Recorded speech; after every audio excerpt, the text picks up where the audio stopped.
আমরা চলে গেছিলাম আমার বোনের ওয়েডিং রিসেপশন সেরিমনিতে।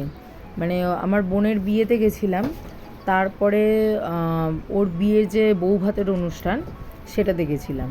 এর আগের তো ব্লগে আমি দেখিয়েছিলাম ওর বিয়েটা, তো এটা ছিল রিসেপশন। তো আমরা পৌঁছে গেছিলাম, আমরা বাসে করে গেছিলাম। আর এই পৌঁছে গিয়ে প্রথমেই আগে ফুচকা টুচকা খেয়ে তারপরে ওখানে স্টার্টারে ছিল তন্দুরি। হ্যাঁ, তন্দুরি ছিল, চিকেন তন্দুরি। আর এই ছিল আমাদের মেনু কার্ড। তো মেনুতে বেবি নান, চানা মশালা ওইসব ছিল। আমরা ডাইরেক্ট মেন কোর্সে, কারণ অনেক রাতও হয়ে গেছিলো, ওই fish fry, mutton biryani, chicken চাপ, চাটনি, পাঁপড় ওইসবই সব ছিল, মিষ্টি, রসগোল্লা। তো মেন কোর্সে ওই বিরিয়ানি, ফিশ ফ্রাই আর এই চিকেন চাপ এটাই নিয়েছিলাম।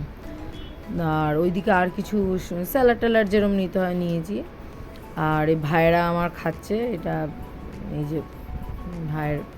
তো যাই হোক, এখানে সব মা, আমার মেয়েরা সব বসে গেছে, কারণ রাত হয়ে যাচ্ছিলো আমাদের জন্য। একটু দূর ছিল না, হাওড়া থেকে কলকাতা আসতে গেলে একটু টাইমও লাগবে, আর রাত হয়ে গেলে আবার ক্যাব পাওয়া খুব মুশকিল হয়ে যায়। তো সেই জন্য ভাবলাম তাড়াতাড়ি করে খাওয়া দাওয়া করে এই আইসক্রিম টাইসক্রিম খাওয়া হচ্ছে। তো আমার মেয়েরা তো ভীষণ এনজয় করেছে, কারণ ওদের জন্য এই কলকাতার বিয়েটা একদম নতুন। মানে আগে আমার ওই মাসির মেয়ের যখন বিয়ে হয়েছিল তখন ওরা অনেক ছোট, অতটা বুঝতো না একেবারে। মানে কত বছর ছিল, 2.5 বছর, 3 বছর, 3.5 বছর এরকম ছিল। তো ওরা তো যাই হোক অনেক ছোট।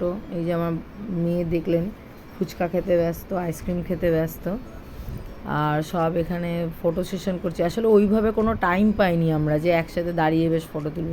ওই জন্য ভাবলাম তাড়াতাড়ি করে ওই যেরমভাবে পাচ্ছি ওই খেতে খেতেই যতটুকু পারি সবার সাথে একটা স্মৃতি হয়ে থাকবে, ফটোটা তুলে নিই। আর এই যে আমার বোন আর বোনের বর, তো সব কিছু সেরে টেরে আমরা একসাথে বেরিয়ে পড়েছিলাম, বাড়ি ফিরে এসেছিলাম। তো ব্লগটা আজকে এখানেই।